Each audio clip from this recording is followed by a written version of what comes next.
உலக கண்கள் எல்லாம் இருக்கிறவனை பார்க்க, உன்னதருடைய கண்கள் ஒன்றுமில்லாதவனை பார்க்க. எனக்கு ஒண்ணும் இல்லை, எதுவும் இல்லை என்கிற கேள்வியோடு யாராவது வந்திருக்கிறீங்கன்னா, ஒன்றுமில்லாதவனை உலகத்துக்கு வேண்டாம், ஆனால் அவனை தான் இயேசுவுக்கு வேண்டும்.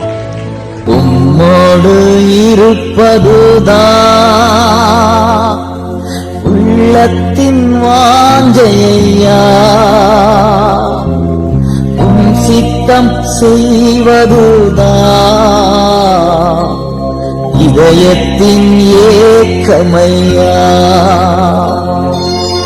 உம்மோடு இருப்பதுதான்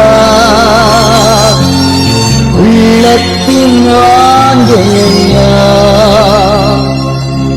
உம் சித்தம் செய்வதுதான் இதயத்தின்